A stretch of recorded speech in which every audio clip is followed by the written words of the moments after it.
interesarme contacto conmigo. Agradecía la asistencia, muchas gracias a todos y a todas por acercaros.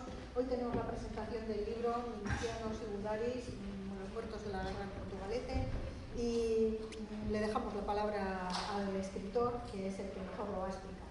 Y sin más, ahora... Vale. Bueno, lo primero de todo, buenas tardes y gracias a todos por venir. Bien, en principio parece que tenemos hasta las 8, pero depende de lo que hagan los Barbies, así que según cómo se desarrolle la cosa, pues se alargará o se estrechará más. Bueno, yo por lo menos voy a intentar corresponder a vuestro interés, ya que no puedo garantizar que sea entretenido, pues sí lo breve. Bien. Bueno, este libro es modesto en la forma, pero es ambicioso en el fondo, ya que pretende corregir las listas publicadas por otros autores de personas relacionadas con Portugalete que murieron siendo milicianos o vulgaris. Dicho esto, muchos pueden preguntarse si este trabajo era necesario y para qué sirve. En Internet, por ejemplo, tenemos los listados del Gobierno vasco, Euskal Memoria o República Plaza. Bueno, el problema es que todos ellos parten de una fuente, que es 1936, Guerra en Euskal Herria, de Iñaki Egaña, que apenas ha sido enmendada en los 20 años transcurridos desde su publicación, al menos en lo que se refiere a la villa. Bueno, aquí tengo que puntualizar que esto no es un ataque a Iñaki Egaña, para eso ya están otros.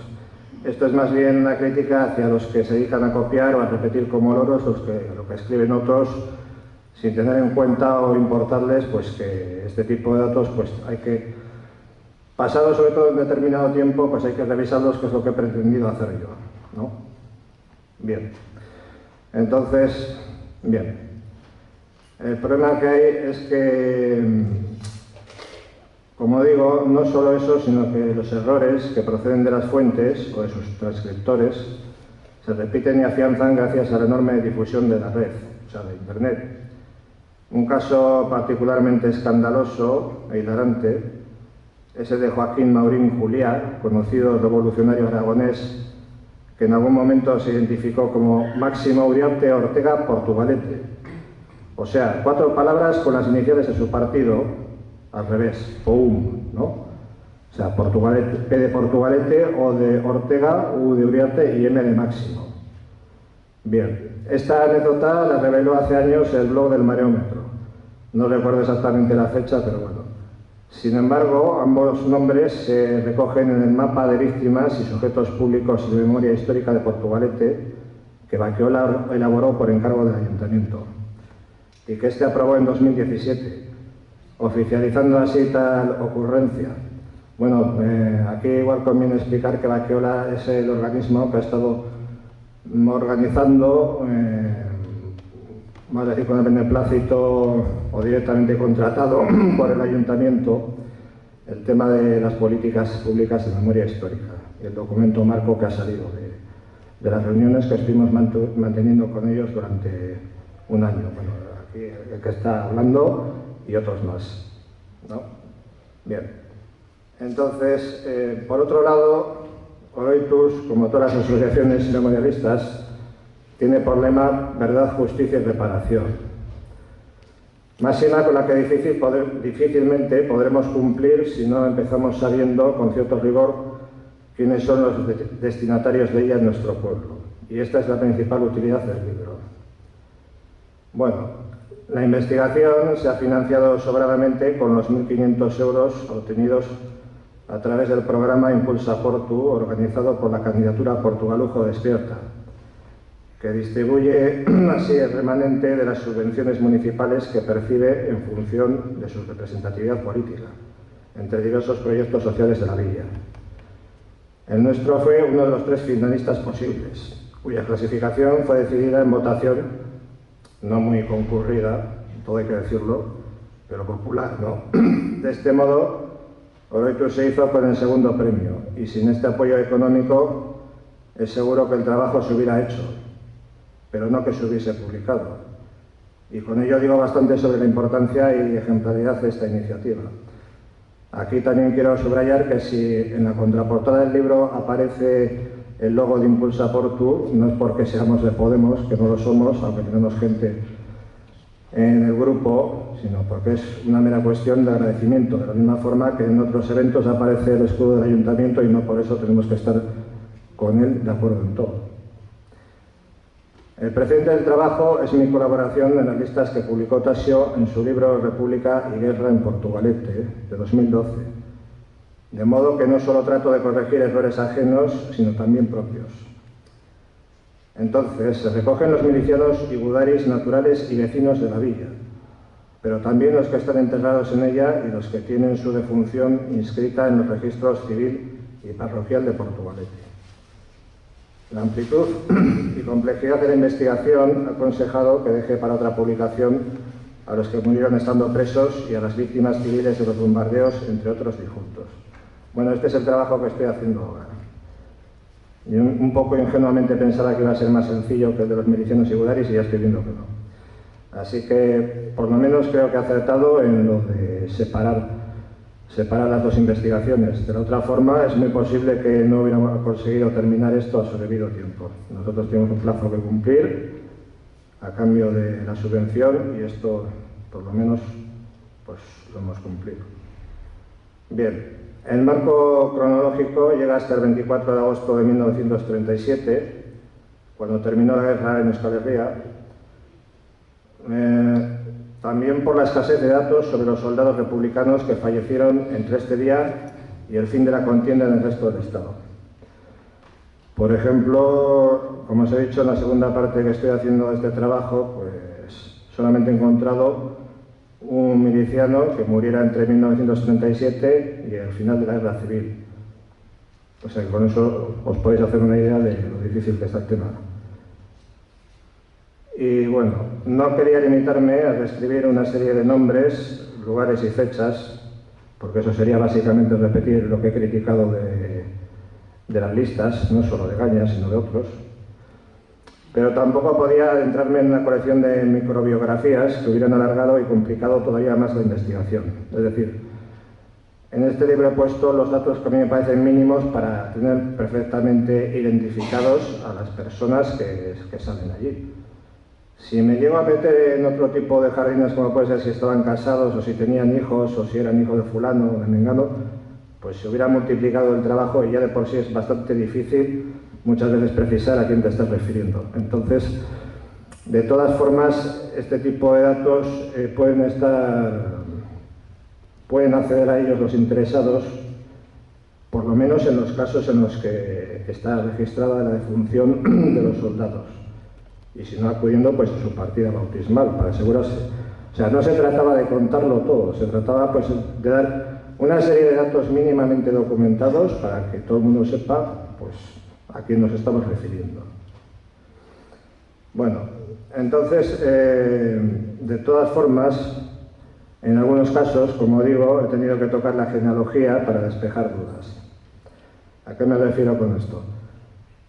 Pues igual a que para saber si una de las personas citadas era un vecino de Portugalete o un refugiado, he tenido que indagar si tenía, por ejemplo, más parientes o hermanos que estuvieran al mismo tiempo en el ejército vasco, en qué tipo de unidades, dónde residían. O sea, hay que dar muchas vueltas para llegar a algún sitio, para pisar firme, vamos. Como cualquier otra investigación, pero en este caso, pues quizás sea más delicado. Bien. El resultado es un término medio entre las opciones citadas, o sea, entre lo que he dicho de las listas y las microbiografías, ¿no? No es definitivo en absoluto, ya que la búsqueda sigue abierta. Esto igual es un poco perogrullado decirlo, pero hace 3 semanas o por ahí estuvimos en una convención sobre la guerra civil en Avellaneda y al poco, bueno, el director del Museo de las Encartaciones, Javier Barrio, pues tuvo el detalle de decir en público que este libro había salido y al de un tiempo intervino un historiador bastante competente, por cierto, de Ortuella. No sé si tendría relación con el comentario de Barrio, pero bueno, yo por si acaso lo comento. Dijo que él estaba haciendo algo parecido desde hacía mucho tiempo y que no se atrevía a publicarlo porque lo consideraba un trabajo inconcluso y mientras tuviera fuerzas y ganas pues iba a seguir investigando. A ver, su postura es muy respetable, Pero claro, si todos hiciéramos lo mismo, pues no tendríamos nada publicado. A ver, no se trata de hacer cosas definitivas, se trata de ir dando pasos, sin más. Lo mismo que yo he criticado aquí a Gaña, o puedo criticar a otros, pueden venir otros detrás mío y decir, oye, aquí falta esto, o falta lo otro, o lo que sea. O sea, eso hay que tenerlo claro.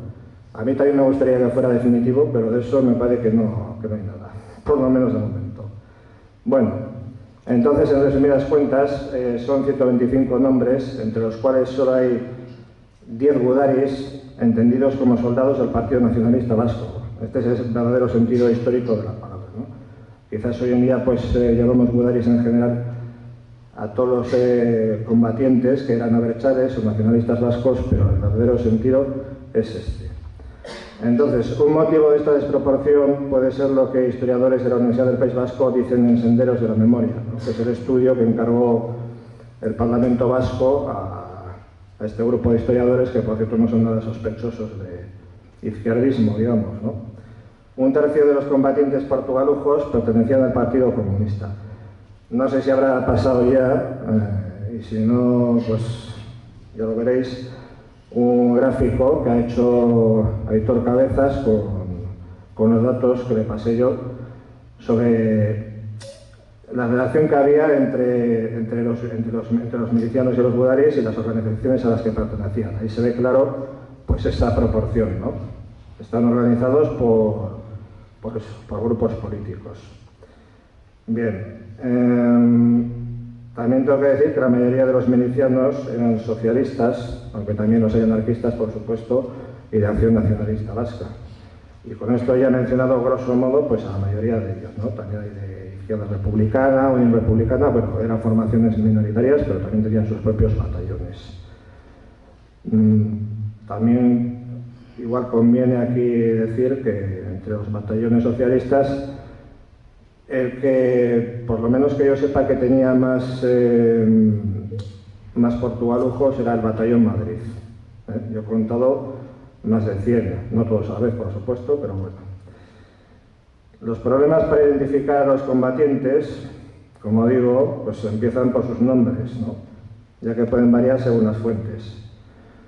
Este es el caso de Manuel Baños Gil, apellidado en las nóminas de su batallón Baños Guzmán, que es el apellido, como pongo en el libro, de su padre, y que así se sigue repitiendo en la mayoría de las listas, o de Juan Fernández Ceballos y Enrique Hernández Mendizábal, también llamados respectivamente Luciano y Pablo.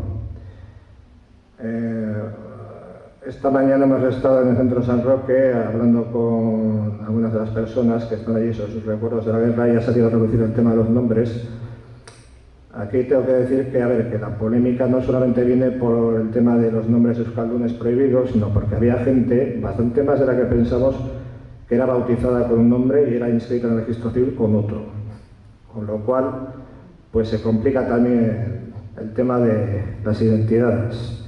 Y estos dos casos que he mencionado, pues encima tienen el INRI de que no fueron eliminados, o sea, de que los he eliminado del libro, mejor dicho, porque no fallecieron durante la guerra. Juan Fernández Ceballos y Enrique Hernández Mendizábal aparecen en listas. Bueno, por lo menos Juan Fernández Ceballos seguro, Y no son los únicos, ni mucho menos. Otro caso podría ser el de Ramón Santo Tomás Azcona, que también aparece en muchas listas, cuya función además está inscrita en el registro civil de Portugalete, a pesar de que andaba por Francia y Bélgica. Pero a pasar de todo esto son necesarias bastantes comprobaciones, ya digo.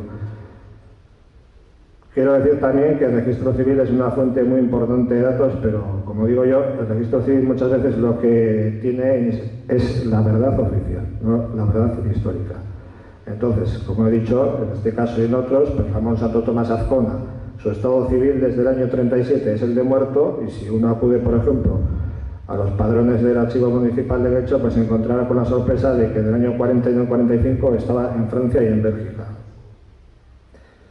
Bien. Otro escollo es la profesión, ya que hay difuntos registrados con el oficio de milicianos. Según el historiador Francisco Manuel Vargas Alonso, experto en la materia, el sueldo de un soldado del ejército vasco, que era de 10 pesetas al día, era lo bastante digno como para que muchos consideraran un empleo ser milicianos. y más aún teniendo en cuenta el paro y la precariedad que había durante la Segunda República. Pero también cree probable que los encargados de anotar las defunciones no supieran cuál era el oficio del difunto, y eso es lo que yo creo que pasaba en la mayoría de los casos. Asimismo, a veces es muy difícil precisar los domicilios, básicamente porque la mayoría de los combatientes, como obreros de la época que eran, vivían de alquiler y sufrían por ello frecuentes cambios de residencia que no siempre quedaban registrados. Diréis que, bueno, los que estéis igual un poco más enterados, pues que, bueno, también tenemos padrones y censos, bueno, pero es que los padrones y censos no se conservan todos y muchas veces puede ser que estén incompletos y de todas formas no recogen todos los cambios de residencia que, como digo, eran muy frecuentes en la época. Entonces, parecidamente a lo que sucede con la profesión, hay además soldados que figuran domiciliados donde solo estaban acuartelados. Pues este es el caso, por ejemplo, de Andrés Rodríguez Acasuso, un marinero de Zalla que vivía en Bilbao cuando se avistó y que siempre aparece como portugalujo, probablemente porque su acta de función dice que vivía en el cuartel del disciplinario. Tampoco es descartable que él considerara que su domicilio era el cuartel. Dependiendo de la profesión y, como digo, de la precariedad que había, pues bueno, lo mismo le daba una cosa que otra. Pero insisto en que aquí me parece que influye más el hecho de que se desconociera el lugar de residencia, como la profesión. Y además tampoco tenemos una lista completa de los refugiados que hubo en la villa y a los que puede achacarse la inscripción de ciertas defunciones de guipuzcoanos en el registro civil de Portugalete. Bueno, este es otro tema que me ha dado bastante que pensar. Por lo que digo, primero, sí que sabemos los nombres de algunos refugiados, pero por otras fuentes que no tienen que ver con un supuesto, no supuesto, sino cierto padrón que debió de elaborar el ayuntamiento, pues con los nombres de todos los que vinieron aquí refugiados desde Guipúzcoa, teniendo en cuenta que les atendía la beneficencia municipal. Pues es lógico que hubieran dejado alguna huella de ese tipo, pero parece ser que en Portugalete por lo menos no. Sí me consta que en otros municipios, como puede ser el caso de Zalla o Sopelana, sí se conserva, claro que son muchos menos, aquí estamos hablando de miles de guipuzcoanos, ¿no? La cuestión es que no tenemos nada más que algunos nombres que aparecen, por ejemplo, en los alistamientos y demás, cuando el gobierno vasco sacó esta orden por la cual se movilizaba a todos los reemplazos a partir de un año determinado, y entonces tenían pues que presentarse, y en algunos casos pues sí aparece el que se presenta como refugiado. Pero aparte de eso no hay nada, y eso es un problema bastante gordo, por lo que digo, de las famosas listas que he mencionado al principio, que es que siguen apareciendo como portugalujos, gente que portugalujos pues no tenían nada, o sea, simplemente que estaban aquí durante la temporada que les tocara y ya está, ¿no? Entonces por eso digo que hay que darle muchas vueltas al tema genealógico y demás, aunque uno no quiera, ¿no? Bueno, también aparecen contradicciones en los lugares de defunción. Un caso notable es el de Jorge Rubio Vega, según unas fuentes, fallecido en la batalla de Legutio, o bueno, Villarreal de Álava, como prefiráis. Yo he utilizado el nombre oficial, actual, y según otras en el frente de Ibar. Por suerte, sus compañeros de batallón se encargaron de aclararlo en la lucha de clases, escribiendo un artículo diciendo que, pues eso, que había fallecido. Sí, me parece que era en Eibar. Sí, pero este es un caso excepcional. Este también es uno que también me dio bastante quebradero de cabeza y tuve la suerte de que encontré un artículo en el periódico este que he citado, en la lucha de clases. De todas formas, para que quede claro que no siempre los errores vienen de la gente que investiga esto, que entiende mal o que lee mal, el dato de que esta persona había fallecido en la batalla de Villarreal de Álava viene de un libro escrito por Aguirre Gaviria, que vamos, que no creo que se le pueda oponer en nada, ni en cuestión de documentación, ni nada. Pero él ha encontrado un documento del que pone que falleció en esa batalla, no sé por qué motivo, y sin embargo, pues lo que digo, ¿no? Si no tenemos un testimonio contemporáneo que nos lo aclare, pues vamos a andar un poco mal. Bien. Otra cosa que puede chocar un poco, que también tengo que explicar, es que, bueno, que en el libro puede extrañar que aparezca Daniel Ormaechea Nieva, ¿no?, que fue asesinado de un tiro junto al Hotel Portugalete. Diréis, bueno, ¿esto qué tiene que ver con los milicianos y con los gudaris? A ver, el libro, como digo, recoge la gente que murió siendo miliciano y gudari estando movilizada, no solamente los que murieron en el frente. Entonces, tenemos el caso este de Daniel Ormaechea, que desde luego no aparece en el registro central de fallecidos en campaña, que es la fuente principal de esos nombres, y sin embargo sí aparece un tal José Franco Fernández, que también murió de un tiro, pero este accidental, en el bar Areso. Entonces, a ver, o quitaba a los dos o los ponía a ambos, pero a ver, la contradicción ya está en la misma fuente, o sea, ¿por qué se incluye a uno y no a otro? O sea, la única diferencia que puede haber, aparte de que eran de batallones distintos y que uno era accidental y otro fue pues hecho a posta, es que en el caso de Franco se dice que murió en el frente de su cuartel, o sea, que el bar formaba parte del frente, por lo que parece. ¿No? También que me lo explique. Bueno, pues este tipo de cosas raras y contradicciones inexplicables pues son las que uno se encuentra y que tiene que ir resolviendo sobre la marcha. Es que, a ver, entonces, más que nada por un tema de no andar escatimando información, digo, bueno, pues vamos a hacer tabla rasa con esto y vamos a poner al otro también, porque Ormaechea, esto también lo descubrí durante la investigación, resulta que también era miliciano, como digo, era precisamente el Batallón de Madrid y había venido del frente de Uvide pues con un día de permiso y tuvo la mala suerte de que tuvo una pelea con el famoso Rodrigo Marquina, luego asesinado a Garroteville en la Rínaga y bueno, pues le disparó, ¿no? Este dato, por cierto, claro, no lo incluyó Tasio en su libro, pues bueno, pues porque no puede llegar a todo y yo ya digo que también lo desconocía. Bien, otro problema, ya el último, es respecto a los lugares de enterramiento. Yo solo indico el último conocido.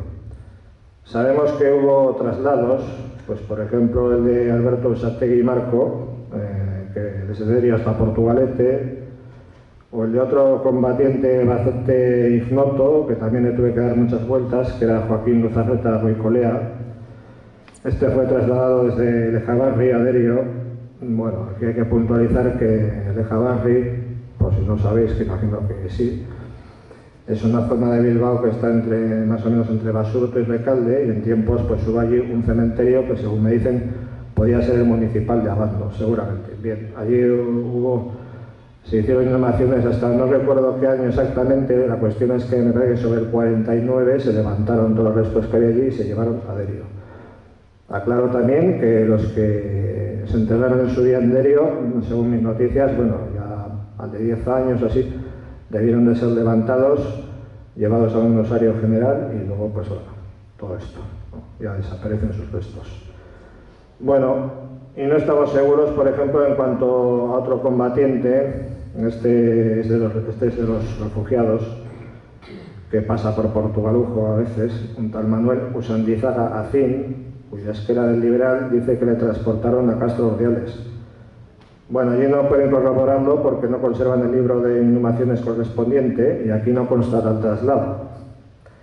O sea, veis otro tipo de trabas que sueles encontrar. Cada uno de los campos que intentas rellenar, no en todos los casos, pero en muchos, si te encuentras trabas difíciles de resolver. Entonces, bueno, ya cuando te falla la documentación, ¿qué puedes hacer? Más que poner lo poco que sabes y sin más. Bastante suerte es, por cierto, haber encontrado la esquela en el Liberal. Encontré unas pocas, pero bueno, eso es para que veáis que también ha habido esquelas y crucifijos. Bueno, y si esto pasa con los entierros registrados, pues podéis imaginaros la ímproba labor que tienen por delante los exhumadores de fosas, ¿no? Ya sabéis a quién me refiero. Bueno, hasta aquí más o menos mi charla, pero no quiero terminar sin subrayar la colaboración prestada en Portugalete por el Archivo Municipal y el Registro Civil, extraordinaria en ambos casos.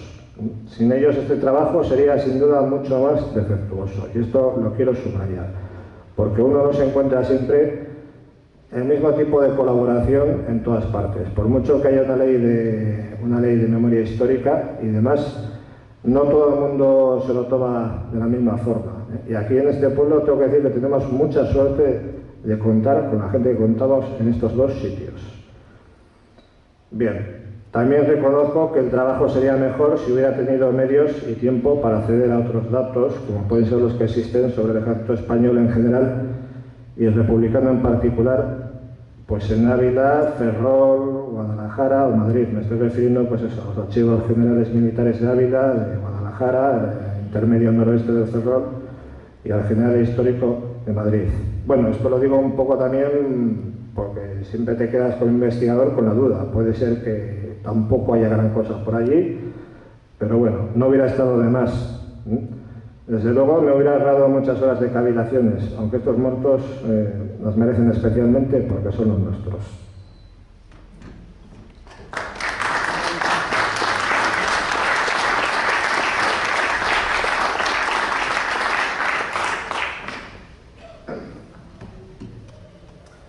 Bueno, y ahora pues nos toca a vosotros preguntaros. Ya, eso sí quiero, oye.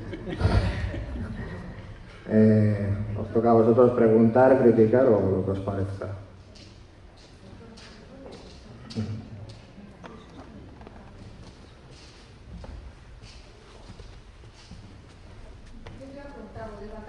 Sí.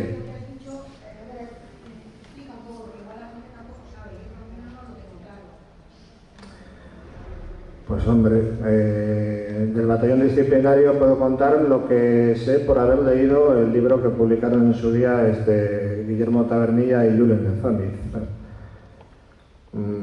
Así que tengo que hablar de memoria y esto no es muy recomendable, sobre todo en las charlas, que es donde se supone que uno tiene que demostrar lo que sabe y no fallar.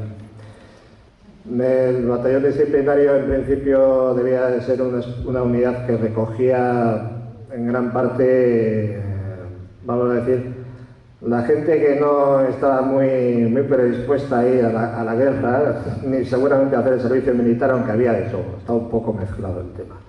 Entonces el disciplinario aquí tiene mucha fama, pues porque fue uno de los pocos batallones que estuvo acuartelado de forma permanente.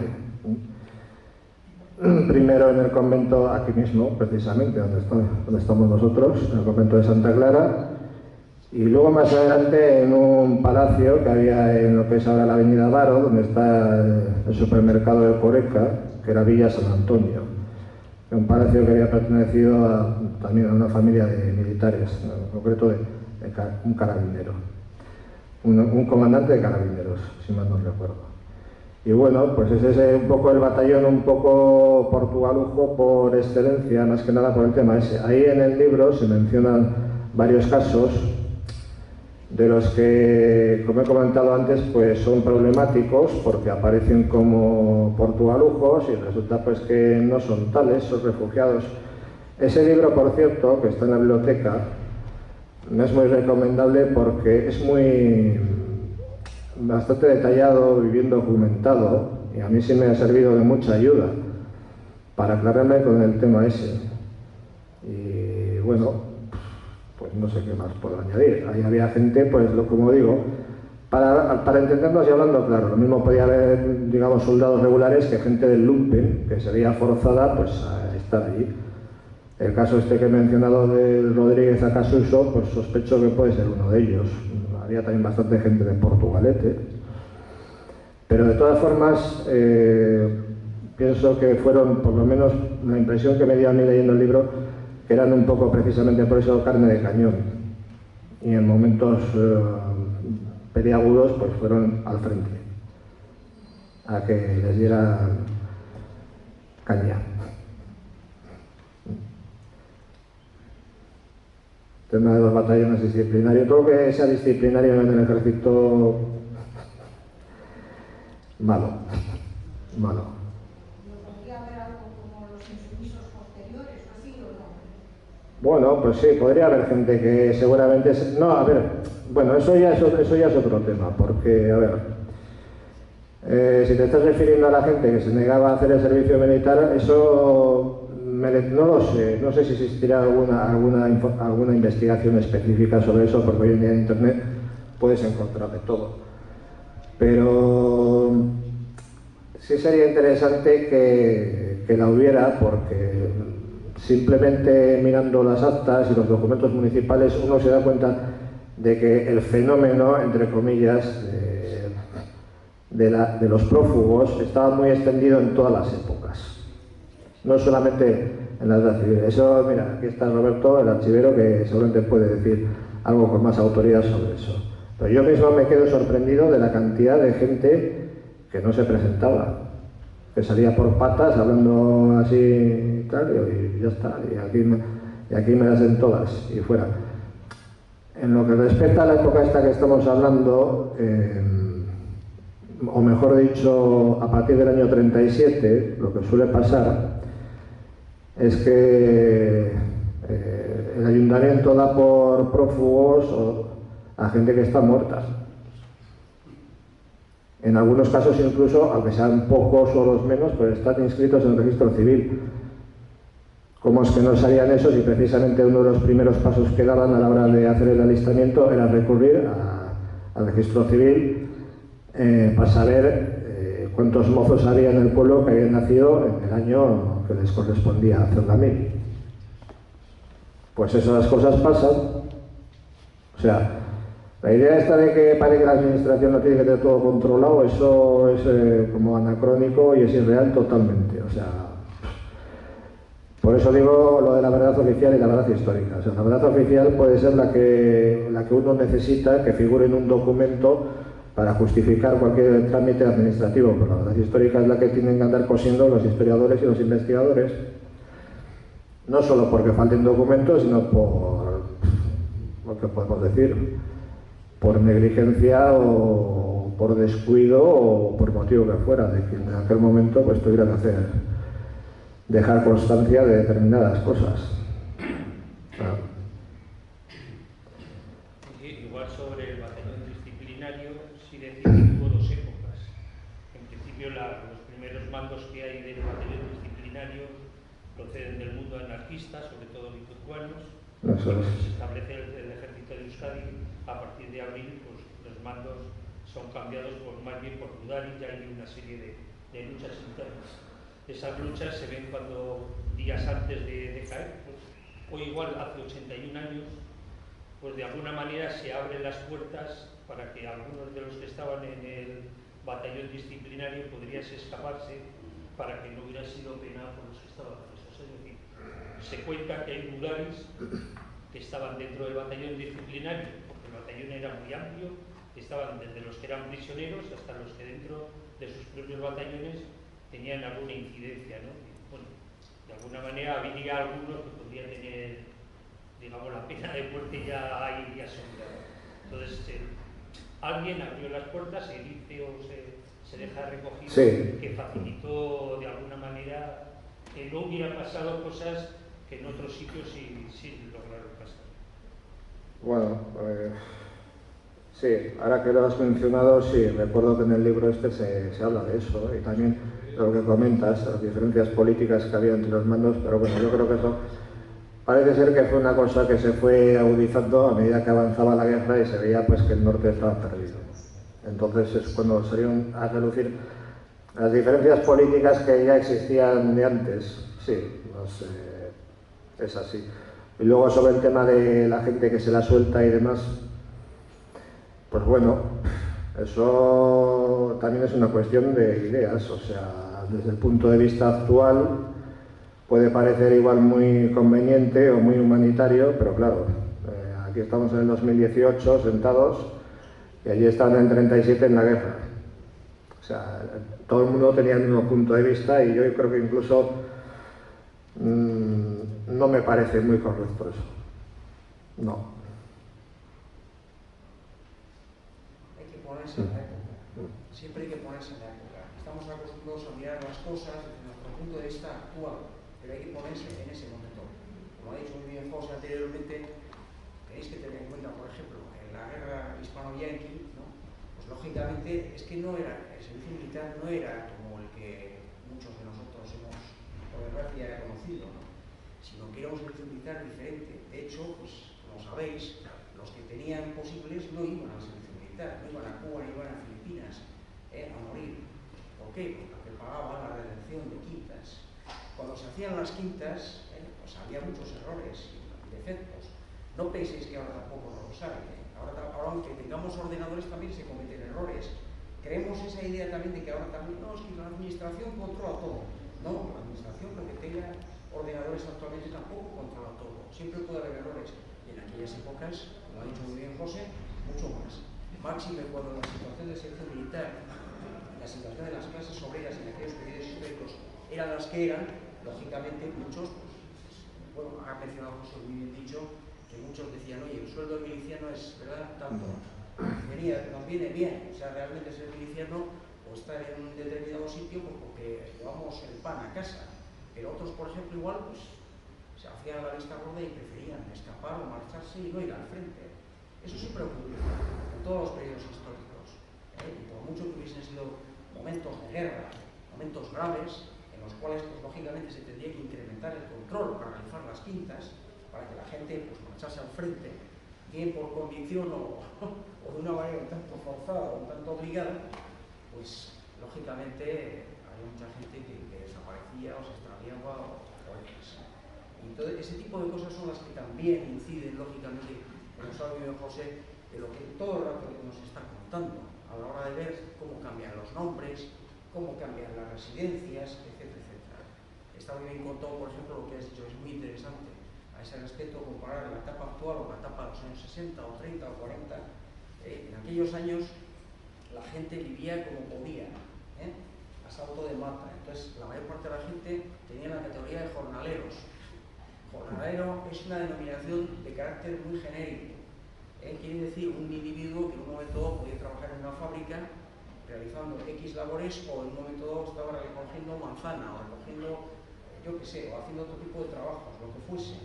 Y esa gente vivía de alquiler. Por eso lo que se produce muchas veces es muy difícil tratar con los padrones de habitantes con los que ha tratado José, porque hay una movilidad tremenda de la gente, incluso en tiempos no de guerra, en tiempos anteriores a la guerra, en el año 30, en el 31, la gente cambia de domicilio, marcha de Portugalete a Santurce, Santurce a Portugalete, de Sestao a Curia, de Curia al Valle, y así sucesivamente. Entonces eso hace que todo eso sea, la labor que ha realizado José es mucho más difícil. O sea, tenemos que ponernos en la mentalidad de la época y que el sistema de control, los sistemas de controles, pues no eran los mismos. Ahora, tampoco vamos a pensar que por eso que el sistema de control del ayuntamiento procuraba ser eficaz.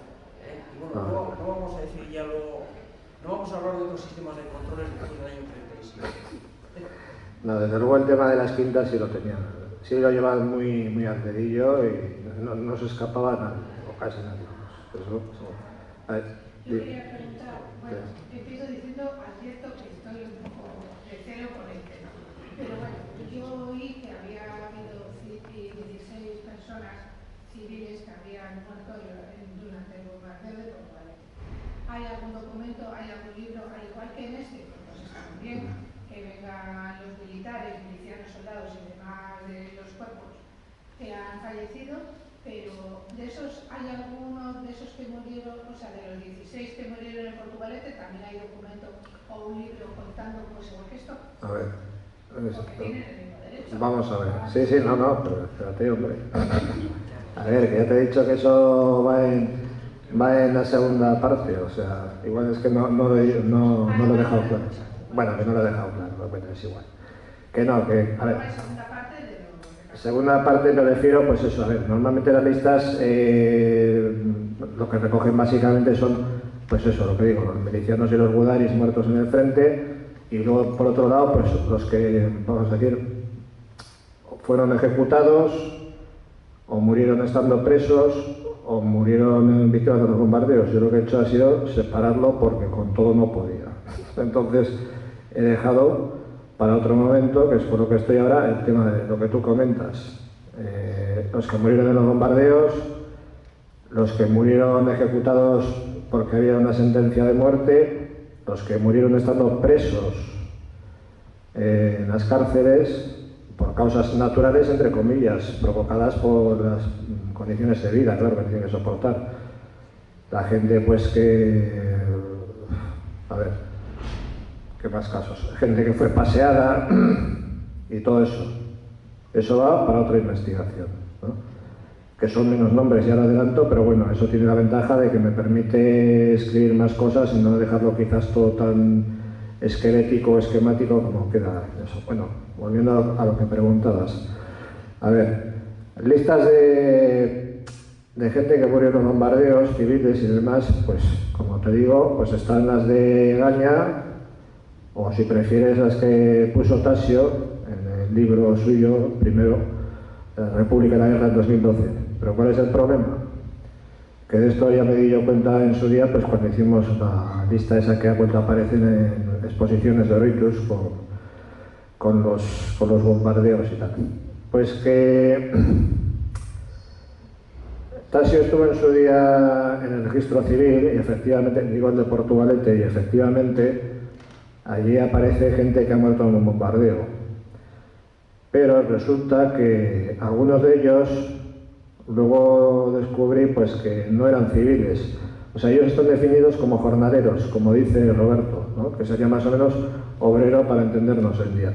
Pero resulta que estaban movilizados, eran milicianos. Entonces, dos de esas víctimas aparecen en el libro. Uno es Eduardo Asenjo Cavia, que aquí en Sestao lo tienen puesto en el mural como Emilio. Y bueno, no hay duda de que murió en Portugalete porque lo dice claro, que es en los cargaderos, y los cargaderos, hasta donde yo sé, creo que en toda su extensión pertenecían a Portugalete. Y otro es Basilio Díaz Presa, que es un muy lejano pariente mío, que eso, también aparece como jornalero, pero resulta que tanto uno como otro eran milicianos, entonces deduzco pues, que por algún motivo estaban allí. Algún motivo, quiero decir, relacionado con la guerra y eso. Entonces, ese es un problema que hay. Si en el registro civil una persona está escrita como que ha muerto en un bombardeo, pero no te da más datos, pues tú tiendes a pensar que es civil, pero en este caso no. Y como esos dos que he dicho, hay uno más que puso Tasio en Mañaria, que también era un miliciano, un gudari del PNV. Entonces, en resumidas cuentas, actualmente yo tengo contabilizados 18 que murieron en bombardeos. ¿Hubo más?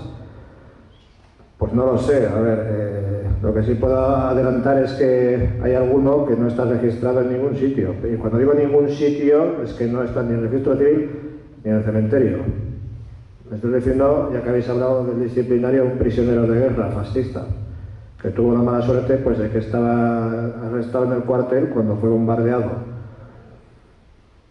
Por cierto que este detalle no lo cuentan en el libro, que he mencionado de Tabernilla de Zamis, no sé por qué, pero bueno, pues eso, esta persona falleció en el bombardeo porque el comandante disciplinario se encargó de consignarlo por escrito en un oficio que se puede consultar en internet, en la base de datos, de OpenClick y tal, pero aquí no consta por ningún lado. Si lo deja claro, fulano de tal, ¿cómo es esto? Bueno, pues eso, prisionero de guerra. Más concretamente pertenecía a las Flechas Negras. Entonces, esa persona va a ir en la continuación de este libro. Por lo que sea paradójico, es una víctima del franquismo también. Claro. Y bueno, pues respecto a los demás, pues básicamente son los mismos, pero sigue habiendo dudas también con algunos. Porque, insisto, no siempre cuando se registran esas muertes se dice por qué ha sido. No porque no tenían igual motivo para ocultarlo, pero tampoco se molestaban en especificarlo mucho. O sea, hay un caso, por ejemplo, que comenta Tasio, de uno que dice, es que Gaña lo recoge en las listas como que ha muerto en un bombardeo, pero resulta que murió en un accidente laboral. Bueno, a ver, en el acta del registro civil, que está en Bilbao, eso hay que puntualizarlo, y no es tan fácil acceder como las de Portugalete. Dice que herida de metralla por bombardeo. Bueno, entonces, ¿qué pasa? Pues yo me fío de la palabra de Tasio. Todavía no sé de qué documento ha sacado lo de que murió en un accidente laboral. ¿Qué es lo que pasa?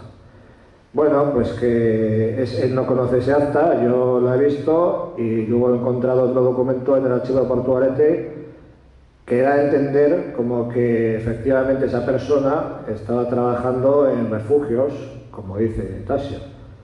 Pero no he encontrado la contestación donde le expliquen pues, sobre este ente municipal al alcalde que, a ver, a qué se estaba dedicando esta persona o qué estaba haciendo en concreto. Sí sé que estaba trabajando en fortificaciones porque también aparecen las nóminas, que tampoco se conservan hace todos los meses, que esa es otra faena, un poco anteriores, de 15 días antes. Pero bueno, o sea, quiero decir, luego también hay otro caso de una mujer que murió en una casa pues que no especifica. Suponemos que murió en el bombardeo, pero no porque es una casa que fue afectada y por la fecha, pero... O sea, es que muchas veces es un poco peliagudo. Claro. Hay que hilar muy fino la documentación. La documentación no se conserva todo. A veces pensamos, pues claro, con nuestra mentalidad también actual, que tenemos todo, el año 36 o 37 o 39, porque claro, como son fechas, pues, desgraciadamente, del conflicto bélico y tienen tanta importancia para nosotros, y en muchísimos casos por cuestiones meramente familiares, pues creemos que se conserva todo. Hay una dificultad, por ejemplo, hay listados de no sé qué, hay listados de bombardeados, Hombre, hay algunas listas, hay algunas cosas, pero como dice muy bien José, creo que ya lo estáis observando, lo está explicando muy bien, hay que tirar de aquí y de allá. O sea, y a veces pues se trata de inferir, de acuerdo con lo que aparece en la documentación, a ver a qué conclusión podemos llegar, lo cual no quiere decir quizás en el futuro algunos de los datos que hemos podido sacar como certeros, como acertados, quizás haya que matizarlos o incluso hasta negarlos. Lo que está hablando, por ejemplo, ahora, era un individuo que trabajaba bajo la dirección del sobresistente municipal, construyendo los refugios, las trincheras, pues todo eso, lógicamente, bueno, como todo historiador o todo investigador, se trata de que matices al máximo, ¿no? Y que puedas asegurarte de todo lo que estás poniendo, lo que estás vertiendo en tu investigación, en los resultados de tu trabajo, es certero, pero no siempre es así. Tenemos que dejarnos de lado esa mentalidad de que ahora pasa un periódico norteamericano de Arkansas y aparece el asesino del año 1968. Fíjate, mira, está allí y sale la foto del tío. No. La investigación científica e histórica es mucho más difícil de lo que aparece en las películas norteamericanas. Y en Estados Unidos también. Aunque parece lo contrario. Entonces, claro, hay que hilar muy fino y tirar datos de un lado y de otro. Y no siempre, como estás explicitando muy bien, se puede completar.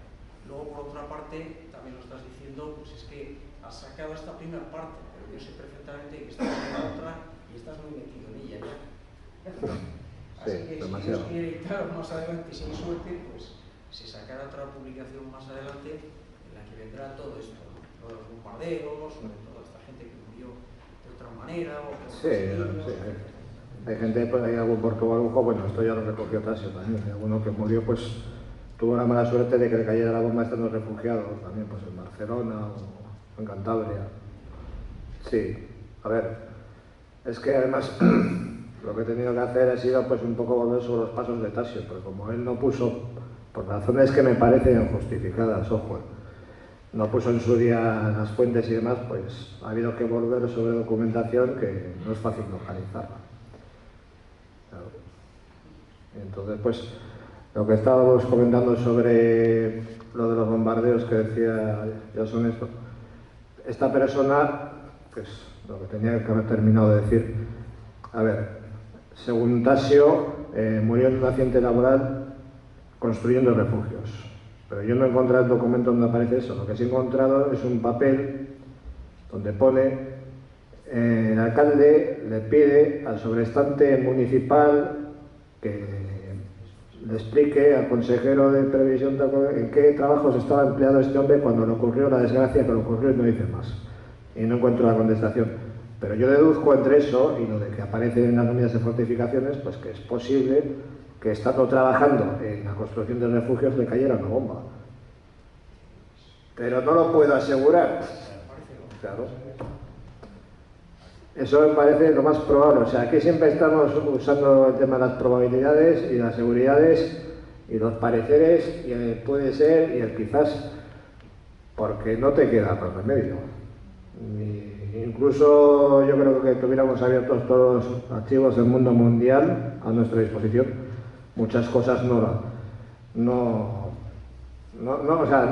llegaríamos al fondo. O sea, en algunos casos quizás la familia sí podría aclarar cosas si tuviera... Pero bueno, para mí la memoria también es muy traicionera. Tendemos igual a olvidar lo malo o a cambiar las cosas. Entonces yo el tema de los testimonios lo cojo con mucho cuidado, porque ya sé que ahora están muy de moda y que privan mucho, pero a mí no me acaba de convencer, o sea, lo digo claro. O sea, parece bien para completar hasta donde no llegue la documentación o donde no quede más remedio, pero pasarlo todo en testimonios, pues no me parece lo más adecuado, por lo menos para este tipo de investigaciones, no digo para otras cosas, ojo.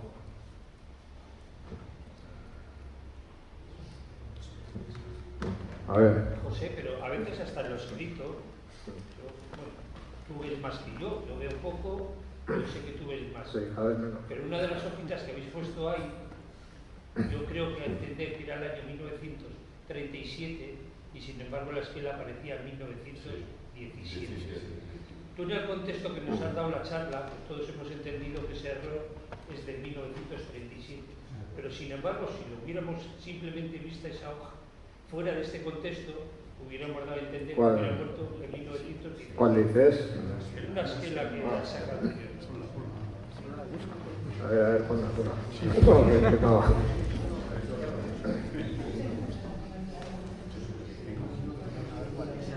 Emilio Nieto. Tampoco hay tantas. Ibáñez. Se llama Emilio Nieto Ibáñez. Sí. Es verdad. Yo me vaya bien. ¿Lo ves? Pues seguro que yo no la había visto. No. 1917 no Sí. en el orden. Y encima, es que además no dice la verdad tampoco, porque no murió en el frente del oro. O sea que... O sea que no murió. Igual. Pues sí, no, sí murió, pero es que... a ver, no recuerdo exactamente dónde, pero a ver... Bueno, el concepto de frente, a ver, no coincide con el del municipio, ojo, Puede ser una zona más amplia, pero yo creo que no. Y luego además... Dice, sí, mira, el año eso, a veces lo más obvio no lo haces. Y luego dice Bilbao, cuando en realidad parece ser que estaba refugiado en Portugalete. O sea, sí, también. Claro, es que para los pescados todo es Bilbao, ¿no? Pero hay algunos que aparecen muertos, Sí. se dan por muertos, y resulta que luego tú les ves vivos en el padrón. Después de la guerra, en el año 41. Ya digo que ha habido unos cuantos casos, Yo al principio pensaba que no, que podía ser... A ver, ojo. A ver, es que hay que puntualizar que lo mismo que hay casos de gente que en las listas aparecen como muertos y luego pasa el padrón y resulta que están vivos, hay casos de gente que murió en el frente o desapareció y los familiares seguían poniéndolos en el padrón. También pasa eso. O sea que tiene miga la cosa. A ver, no.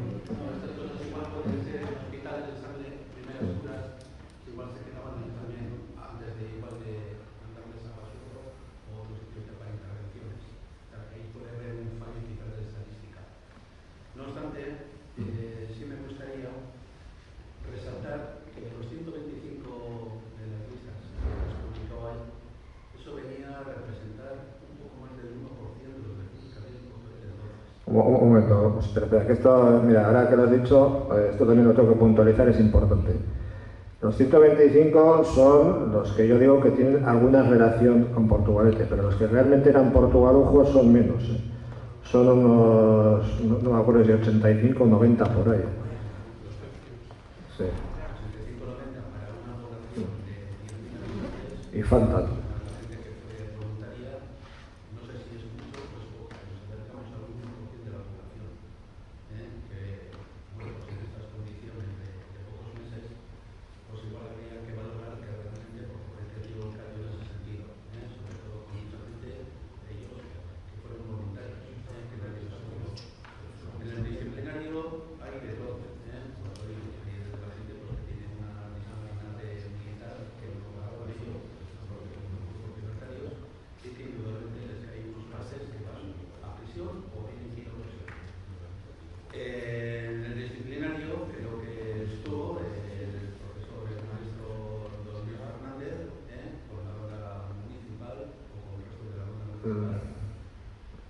te interrumpa, pero me parece que no.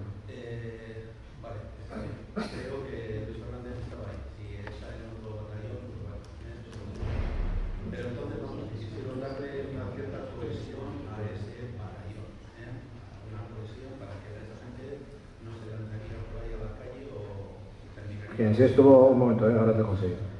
Luis Fernández Gómez, que yo recuerde, estuvo en lo que se llamaba el batallón en formación de las milicias comunistas, que estaba cuartelado en Basurto, creo, que debe ser el origen del Karl Liebknecht, ¿no? Liebknecht, ha sido Roberto el que me ha enseñado a pronunciar el apellido. No Liebknecht, ni Liebknecht, ni nada de eso. Bien, eso. Y en el disciplinario, el que sí estuvo, por cierto, era Julián Bayo Bellés, el que fue luego durante 25 años alcalde de Portugalete, como músico. Sigue. No, el asunto pues es eso, que Portugalete creo que dio una proporción, un sacrificio por mantener el bandolera y la lucha, vamos, contra el fascismo que venía. Porque después de todo lo que estamos viendo, ya no hay otra vez hablar de guerra civil, hay que hablar de inicios de la guerra civil. Porque los que venían por ahí enfrente, los que venían por retaguardia, muertos. Los que venían por el aire, alemanes. Y los que venían por la costa, por la aviación, aire, tierra, mar y aire, vamos, eran todo menos, yo creo que de nacidos en la piel del todo. Entonces, igual un día hay que cambiar la terminología de guerra civil o inicio de guerra mundial. Porque la intervención, la verdad que fue, vamos, cada día lo estoy viendo más claro que fue, pero algo escandaloso. Y la intervención de las democracias europeas, pues pasaron olímpicamente de ayuda a un gobierno salido de las urnas. Pero Portugalete que creo que dio lo que hay en defensa de ese banco.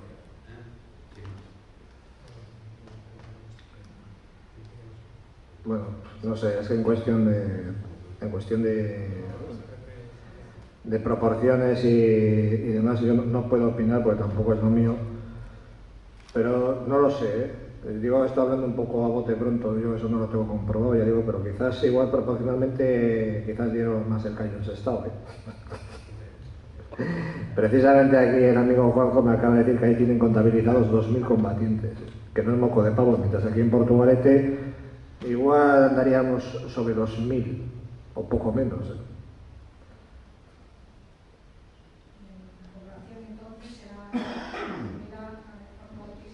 No, Sestao tenía 18.300.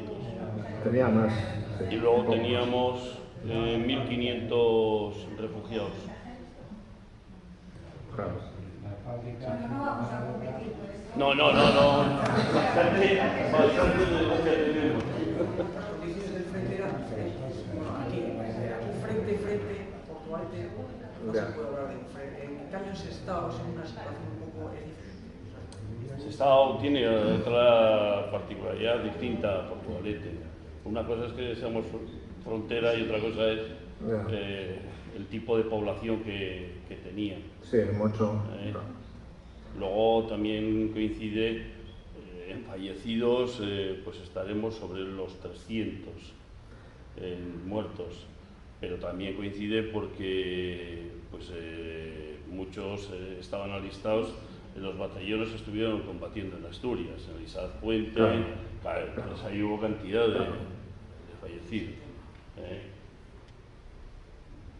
Sí, bueno, claro, es que... Es dos contextos distintos, aunque estemos tan cerca. Sí, pero eso también quiere decir algo, claro, porque se trata de una población mucho más obrera que la de Portugalete. Claro, es que lógicamente pues, está más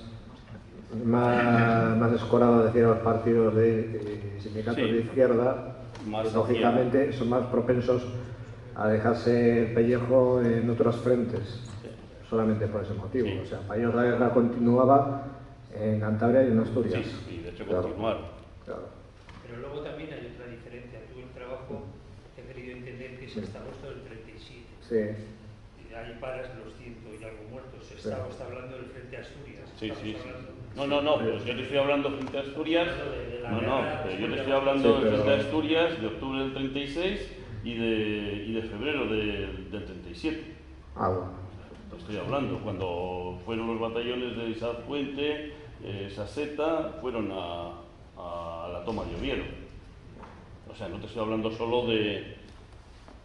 Te estoy hablando de la guerra en el frente del 36-37.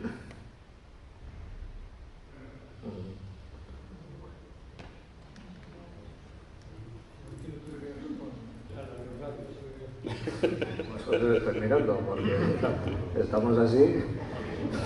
Es que no. A ver.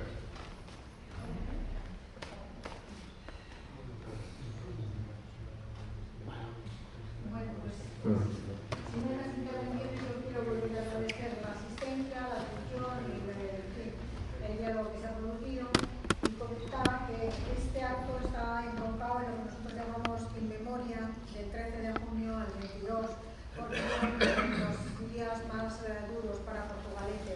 El bombardeo del día San Antonio, que fue el más cruel, luego cuando se voló el puente colgante, que también fue otra tragedia, vamos a decir, y luego pues, ya cuando entraron las tropas franquistas el día 22.